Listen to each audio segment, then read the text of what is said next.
ये बड़ी खबर और बहुत तेज़ी से फैलाई जा रही है। कुछ खबरें इसके तनाजुर में अभी मार्केट में आ रही हैं और ये कहा जा रहा है जी मुज़ाकरात हो रहे हैं, बैकडोर चैनल चीज़ें चल रही हैं, एस्टेब्लिशमेंट ने फैसला कर लिया कि शायद वो इमरान खान को छोड़ दे। ऐसी कहानियाँ सुनाई जा रही हैं। ये होता कब है? दो किस्म की खबरें फैलाई जा रही हैं। एक तो ये है कि पाकिस्तान तहरीक इंसाफ के कोई मुज़ाकरात की तरफ मामला चल रहे हैं। जनाब नवाज शरीफ साहब भी मैदान में आ गए। कामरान शाहिद साहब ने खबर दी कि जनाब नवाज शरीफ तो चाहते हैं कि मुज़ाकरात हो जाएं, वो अडियाला जेल जाने के लिए भी तैयार हैं, वो वहाँ जाना चाहते हैं। राना सनाउल्लाह ने भी ऐसी ही बातें की, कुछ और लोग भी कर रहे हैं। थोड़े दिन पहले जो है वो एक नून लीग से मुंसलिक एक सोशल मीडिया चैनल है, उसने भी इस तरह की खबरें दी थी। खबरें क्यों दी गई?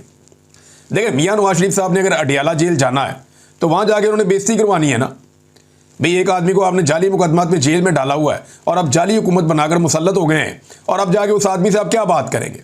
क्या आप उस आदमी से ये बात करेंगे चलो कोई बात नहीं, हमारी हुकूमत चलने दो? या आप उस आदमी से जाके ये बात करके जनाब हुकूमत हम ख़त्म कर देते हैं, नए इलेक्शन की तरफ जाते हैं, आइए मिलकर कुछ कर लें? देखिए, मेरा ये मानना है कि अगर इमरान खान साहब को, जिन्हें वो समझते हैं कि पाकिस्तान के सबसे बड़े दुश्मन हैं, उनके साथ बैठ के भी फ़ौज को सियासत से बाहर निकालने का मौका मिले तो इमरान खान को इस मौके का फ़ायदा उठाना चाहिए। लेकिन नवाज शरीफ साहब जो इस वक्त सांस भी अपनी मर्जी से नहीं ले सकते, वो अडियाला जेल चले जाएंगे इमरान खान को मिलने के लिए? ऐसा लगता नहीं है। अगर चले जाए तो बड़ी हैरत की बात है, लेकिन वो जब जाएंगे तो वो एस्टेब्लिशमेंट की मर्जी से जाएंगे, उनकी मर्जी के बगैर वो जा नहीं सकते। नंबर 2, एक और बड़ी इंपॉर्टेंट चीज़ है जिसे हमें ज़हन में रखना पड़ेगा। नवाज शरीफ साहब को अगर वाकई इदराक हो गया है कि उनसे गलती हो गई और इमरान खान के साथ बैठकर बात करना है, तो फिर गुडविल जेस्चर के तौर पे नवाज शरीफ साहब यास्मीन राशिद साहिबा को रिहाई दिलवाएं जाली मुकदमात से, उनसे माजरत करें और उनकी सीट उन्हें वापस कर दें। ये बड़ा ज़बरदस्त नुक्ता आगाज़ हो जाएगा कि कम से कम मियाँ साहब ने अपनी जाली नशिस्त छोड़ दी जो जाली फॉर्म 47 पे उन्होंने ली हुई है, और वो यास्मीन राशिद साहिबा से माजरत करके उन्हें बाहर ले आए। तो यहाँ से एक ग्राउंड बन जाएगी कि मियाँ साहब को अब समझ आ गई है, और ऐसा इमरान खान साहब को भी महसूस होगा कि मियाँ साहब अब एस्टेब्लिशमेंट के चुंगल से निकलकर को मुज़ाकरात वाकई करना चाहते हैं और एस्टेब्लिशमेंट का पत्ता काटना चाहते हैं। लेकिन मियाँ साहब ऐसा क्यों चाहेंगे? देखिए, मियाँ साहब ने अपनी बेटी को ज़बरदस्ती बगैर मैंडेट के वज़ीर आला पंजाब बनवाया, अपने भाई को ज़बरदस्ती 17 सीटों के ऊपर पाकिस्तान का वज़ीर आज़म बनाया, ना सिर्फ वज़ीर आज़म बनाया बल्कि 2/3 अक्सरियत भी दिलवा दी। एक बड़ी ज़बरदस्त इक्वेशन जो है वो सोशल मीडिया में चल रही थी कि 17 सीटें जमा public interest is equal to 2/3 अक्सरियत, कि जब 17 सीटों के अंदर पब्लिक इंटरेस्ट जमा हो जाता है ना मिलिट्री एस्टेब्लिशमेंट का, तो उन दोनों के जमा होने से बनती है 2/3 अक्सरियत, जो शहबाज शरीफ साहब को अभी तक दिलवा दी गई है। देखिए, ये किया कब जाता है? एक तो कहा जा रहा है जी बैकडोर भी चीज़ें चल रही हैं, वो मुज़ाकरात हो रहे हैं, कोई इधर उधर। एक असद कैसर साहब की मुलाकात हुई और इस पर एक ट्वीट है वो शाहिद असलम साहब का, उन्होंने कुछ इशारे दिए कि सऊदी सफीर की PTI समेत अहम मुलाकातें, आर्मी चीफ का दौरा है अमेरिका, और अब एस्टेब्लिशमेंट के अहम खिलाड़ी भड़कती हुई ब्रेकिंग न्यूज़ दे रहे हैं कि इमरान खान से मिलने नवाज शरीफ अडियाला जेल जा सकते हैं। ऐसा हुआ तो मुल्क के लिए अच्छा होगा, लेकिन ऐसी किसी भी पेशरफ्त में अमेरिका, बरतानिया और सऊदी अरब का कलीदी किरदार हो सकता है। देखिए, ये खबरें कब आती है बहुत तेज़ी से। याद रहे, इमरान खान ने कभी भी अवामी दबाव के बगैर या अवामी प्रेशर के बगैर जेल से बाहर नहीं आना। मौजूदा जो एस्टेब्लिशमेंट है वो इमरान खान से खाइफ है और वो कभी भी इमरान खान का सामना नहीं कर सकती। जब भी कोई तहरीक चलने की बात होती है तो फौरी तौर पे इस किस्म के शोशे छोड़ दिए जाते हैं। देखिए, ये वक्त पाकिस्तान तहरीक इंसाफ के लिए तहरीक का ग्राउंड बनाने का है, तहरीक का मोमेंटम खड़ा करने का वक्त है। तहरीक इंसाफ को इसके ऊपर काम करना, और इस वक्त जब तहरीक का मोमेंटम बनता है, एन उस वक्त, इससे पहले जब अक्टूबर था या सितंबर में, अक्टूबर में एक तहरीक चल रही थी, जब नवंबर वाली तहरीक थी, तब भी यही बातें की गई, यही चीज़ें की गई कि इमरान खान की बात हो रही है, मुज़ाकरात हो रहे हैं, एस्टेब्लिशमेंट ये सोच रही है, एस्टेब्लिशमेंट इमरान खान को छोड़ना चाहती है। ये अमेरिका वाला एपिसोड होने से पहले जब तहरीक इंसाफ एक मोमेंटम बना रही थी तहरीक का, तब भी कहा जा रहा था कि बस 1.5 महीना दे दें, इमरान खान साहब बाहर आ जाएंगे। ओवरसीज़ पाकिस्तानियों को, बाहर से डॉक्टरों को बुलाकर उनके साथ DG ISI ने वादे करना शुरू कर दिए। ये सारी चीज़ें हुई हैं ना यहाँ पे पाकिस्तान में, और रिपोर्ट भी हुई हैं। तो ये सब कुछ जब भी पाकिस्तान तहरीक इंसाफ एक तहरीक की तरफ बढ़ती है, एक अवामी दबाव बनाने की कोशिश करती है, एक मोमेंटम खड़ा करती है, तो उसके मुकाबले में ये खबरें दी जाती है कि जनाब नहीं, ये वहाँ पे ये हो रहा है, फलाना फलां के साथ मिल रहा है, फलाने मुज़ाकरात कर रहे, वो भी मुज़ाकरात करने हैं तो करो। अब मिलिट्री एस्टेब्लिशमेंट कोई नया तजर्बा शायद नहीं करेगी, और अगर तजर्बा करना भी होगा तो 10 मरतबा तजर्बा करने से पहले सोचेंगे।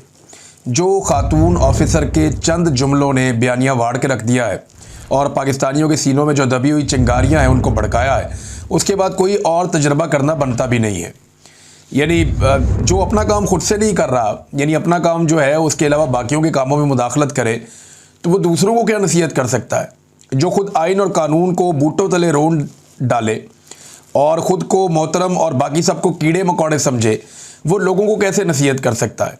लिहाजा पहले अपनी ड्यूटी करें और हालात को दुरुस्त होने तक लेक्चर से जो है वो गुरेज किया जाए। देखिए, फ़ौज की जो है सिक्योरिटी की ड्यूटी है। अब सिंपली अगर आईने पाकिस्तान कहता है तो क्या कहता है? फ़ौज जो है वो सरहदों पे सिक्योरिटी के फ़राइज़ सर अंजाम देगी और दाखिली सिक्योरिटी के मामलात में हुकूमत की मावनत करेगी। इसके अलावा हुकूमत अगर इमरजेंसी में कहीं पे कोई अहकामात देती है तो फ़ौज उसके ऊपर अमल दरामद करेगी। खुद से फ़ौज कुछ नहीं कर सकती, फ़ौजी क़यादत कुछ नहीं कर सकती। तो जो पब्लिक इंटरेस्ट है, ये एक मामला जो खातून ऑफिसर ने कहा, ये पाकिस्तान के सोशल मीडिया पे टॉप ट्रेंड बन गया। हर वो शख्स जिसके साथ जुल्म और जबर हुआ उसने निकाल कर बताया कि मेरे साथ ये पब्लिक इंटरेस्ट में किया गया। पॉलिटिकल पार्टीज बनाई गई पब्लिक इंटरेस्ट में, तोड़ी गई पब्लिक इंटरेस्ट में, हुकूमतें बनाई गई पब्लिक इंटरेस्ट में, हुकूमतें गिराई गई पब्लिक इंटरेस्ट में, चादर और चार दीवारी का तकद्दुस पामाल किया गया पब्लिक इंटरेस्ट में, लोगों की इमलाक को नुकसान पहुंचाया गया पब्लिक इंटरेस्ट में, ख़वातीन को अगवा किया गया पब्लिक इंटरेस्ट में, सड़कों पे उन्हें मारा और घसीटा गया पब्लिक इंटरेस्ट में, बच्चों को गिरफ्तार और अगवा किया गया पब्लिक इंटरेस्ट में, MNAs को घसीटा गया, उन्हें अगवा किया गया पब्लिक इंटरेस्ट में, अगवा बराए बयान करवाया गया पब्लिक इंटरेस्ट में, पूरा का पूरा इलेक्शन चोरी कर लिया गया पब्लिक इंटरेस्ट में। ये बेशुमार ऐसी लोगों ने सैकड़ों चीज़ें मैंने पढ़ी सोशल मीडिया पे, जो लोगों ने निकाल कर बताई। अरकान असम्बली ने बताया कि हमारे साथ जो जुल्म और ज़्यादती हुई, क्या वो पब्लिक इंटरेस्ट था? हमें जो कहा जाता था फलानी पार्टी ज्वाइन कर लो और फलानी पार्टी को छोड़ दो, तो क्या ये पब्लिक इंटरेस्ट था? क्या इद्दत वाला केस पब्लिक इंटरेस्ट में बनाया गया? क्या इमरान खान साहब पे 300 मुकदमात पब्लिक इंटरेस्ट में करवाए गए? तो ये सारा कुछ पब्लिक इंटरेस्ट बिल्कुल नहीं हो सकता। और दूसरा, लोगों ने जो बयानिया वाड़ के रख दिया वो एहतसाब का है। खातून ने कहा कि फ़ौज में एहतसाब है। 4 मरतबा पाकिस्तान की फ़ौज ने मार्शल लॉ लगाया, जर्नैलों ने आइन से गद्दारी की, किसी एक का भी एहतसाब नहीं हुआ। सियासत में मुदाखलत की, किसी एक का भी एहतसाब नहीं हुआ। अभी फैज़ हमीद को पकड़ा हुआ है इंटरनल मामलात में। अगर फैज़ हमीद को सज़ा देनी है तो सियासत में मुदाखलत पर सज़ा दो। अगर फैज़ हमीद को सज़ा देनी है तो सिविलियंस के काम के अंदर मुदाखलत पर सज़ा दो। असल में तो सज़ा ये होनी चाहिए और हर उस फौजी को मिलनी चाहिए जिसने सियासत में मुदाखलत की है, चाहे उसने कल की है, चाहे वो आज कर रहा है। इन सबको निशाने इबरत बनाना चाहिए और इन सबको सज़ा मिलनी चाहिए जिसने आइन से गद्दारी की है। तब हम मानेंगे कि पाकिस्तान में इस इदारे के अंदर एहतसाब का एक सिस्टम मौजूद है। और अगर इदारा चलाने के लिए कोई छोटा मोटा एहतसाब किया जाता है, वो तो हर इदारे के अंदर कोई ना कोई सिस्टम होता है, पुलिस में भी है, बाकी इदारों में भी है। लेकिन यहाँ पे क्योंकि मार्शल लॉ 4 मरतबा लगाया गया है, तो 4 में से 1 मरतबा भी एक भी डिक्टेटर के खिलाफ किसी किस्म की कोई कानूनी कार्रवाई नहीं की गई। लोगों ने सैकड़ों मजालिम याद दिला दिए और ये बयानियाँ और दावे जो है उड़ा के रख दिए। लिहाजा आइंदा मुझे नहीं लगता कि मिलिट्री एस्टेब्लिशमेंट इस तरह की कोई लॉन्चिंग करेगी कि किसी खातून को या किसी ऑफिसर को सामने लाया जाए और उसका स्टेटमेंट जज्बाती अंदाज में और बड़े ज़बरदस्त बोलने के अंदाज में जो है पब्लिक के सामने लाया जाए। नहीं, ये सौदा अब नहीं बिकना, बिक गया बड़ा सौदा बिकना थी, जड़ा बहुत सौदा बिक गया जो बिकना था। ये सौदा अब नहीं बिकना। अब आपको सियासत के अंदर से अपना किरदार ख़त्म करना पड़ेगा। अब आपको सियासतदानों के ऊपर मामला छोड़ने पड़ेंगे। जो ब्लडी सिविलियंस हैं, जो कीड़े मकोड़े हैं, उन्हें मौका देना पड़ेगा कि वो मुल्क को चलाएं, क्योंकि कीड़े मकोड़े अब ये समझ गए हैं कि उनकी औकात क्या है।